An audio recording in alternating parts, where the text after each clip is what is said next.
Salut tout le monde, j'espère que vous allez bien. Aujourd'hui on va parler de beaucoup de choses qui font suite à la prestation terrible de Manchester United pour démarrer leur saison en championnat de Premier League. On va évoquer les prestations des joueurs, l'attitude de Ronaldo et ce qu'elle exprime, le mercato qui s'ensuit avec la piste de Young qui s'évapore de plus en plus et le nom de certains joueurs qui sont évoqués qui me donnent envie à moi et à tous les supporters mancuniens de partir en dépression. Rien ne va, absolument tout est négatif dans ce début de championnat proposé par United. Comme d'habitude on consacre un petit moment pour l'instant culture, je réponds à la question posée dans la précédente vidéo, à savoir de citer un joueur qui a joué en Ligue 1, en Première Ligue, en Serie A et en Ligue 1. De mon côté, je pense à Ibrahimovic. Bravo à Junior Masco qui a répondu le premier en commentaire. Il obtient son premier point et le premier de la Fennec League. Pour la question du jour, je vous demande de citer deux gardiens dont le nom commence par la lettre O. J'ai bien dit le nom et non pas le prénom. Manchester United commence la saison par une défaite. C'est pas si imprévisible en prenant en compte leur saison dernière, mais je pense qu'on avait tous de l'espoir. Notamment avec la bonne pré-saison, la bonne aura que dégageait Ten Hag. Bref, on espérait tous qu'une nouvelle ère allait commencer, mais la réalité nous a tous vite rattrapés. Il faut évidemment pointer du doigt quelques responsables de ce nouvel échec, et dans cette première partie de vidéo, je vais donner mon avis sur la prestation de chaque joueur. On va faire dans l'ordre en commençant par le gardien jusqu'aux attaquants, donc De Gea pour commencer. C'est toujours le même problème, le jeu au pied, il est grand temps de le pointer. Ten Hag cherche toujours à relancer proprement et De Gea n'est pas le bon gardien pour ça. Personnellement, le plus important à mes yeux, ça reste le rôle principal qui est celui d'empêcher les buts, mais ça reste important le jeu au pied. Et je trouve De Gea lent dans ses passes, pas du tout précis dès qu'il faut donner la balle dans les airs et surtout il est pas rassurant balle au pied. C'est bien évidemment lié au mouvement des coéquipiers qui doivent proposer les bonnes solutions, mais à chaque fois il tarde et il est pas serein. Beaucoup de pertes de balles ont été causées indirectement par lui. Et ensuite sur le deuxième but qu'il repousse, je le trouve pas irréprochable parce que le tir n'est pas si puissant que ça et au pire il doit le repousser bien loin. Bref, ça mérite pas plus qu'un 3 sur 10 pour moi. Ensuite Maguire, rien n'a changé avec lui, souvent mal aligné. En tant que capitaine et boss de la défense, il est censé donner les instructions mais la défense est toujours aussi mal alignée. Il ne récupère pas tant de ballons que ça, il commet beaucoup de fautes et il n'est pas du tout propre dans ses interventions. Sans oublier les prises de catch qu'il nous fait de temps en temps et enfin il se fait trop souvent prendre en profondeur. Et on parle d'attaquants de second niveau tels que Welbeck, alors là avec Salah, Nunez, Haaland, je pleure d'avance. Bref, ça ne mérite pas plus qu'un 2 sur 10 pour le capitaine de l'équipe.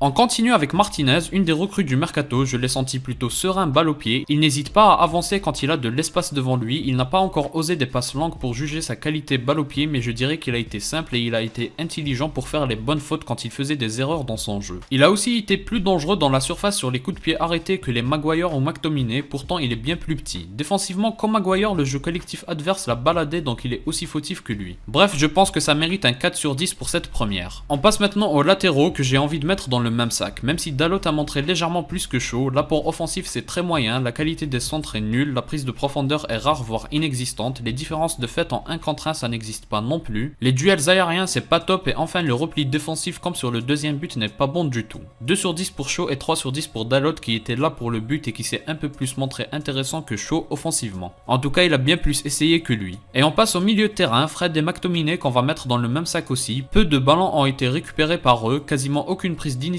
le repli défensif est toujours en retard, McTominay la balle lui brûlait les pieds, parfois c'était catastrophique dans le sens où il avait de bons coups à jouer et il perdait bêtement le ballon. Ça a même fini en carton jaune une fois alors que ça devait finir en but. En plus défensivement il laisse trop l'adversaire dérouler son jeu, ils ne vont pas en 1 contre 1 pour tenter de faire quelques récupérations, bref 2 sur 10 pour les deux et pour McTominay j'ai même envie de mettre un 1 sur 10. Quant à Eriksen il a été bien plus intéressant, je commence par le point négatif, je lui reproche de pas faire de fautes intelligentes pour casser le jeu. Je pense que ça aurait sauvé le deuxième but par exemple, mais c'est du détail au niveau des reproches. Je trouve qu'il a tenté des centres intéressants, des tirs de loin, il est toujours tourné vers l'avant et ça crée du jeu. C'est pas l'idéal en termes de vitesse balle au pied, mais sa qualité de pied il n'y a rien à en redire. Il mérite un 5 sur 10 pour ce match. On passe aux attaquants, Sancho et Rashford j'en ai marre. Sancho c'est de l'eau tiède, il ne tente rien, il ne fait rien, aucune différence ou trop peu et même quand il en fait, il fait pas le bon choix derrière. Vraiment je le trouve mauvais, c'est pas bon du tout. Rashford il a un souci, c'est pas possible de passer autant à côté, la réussite l'a définitivement quitté. Parce que qu'on soit d'accord sur ce match, si Bruno et Rashford sont efficaces et on leur demande pas de faire de miracles, c'est des buts faciles qu'ils ont eu l'occasion de mettre, on aurait clairement gagné 4-1 ou 4-2 facile.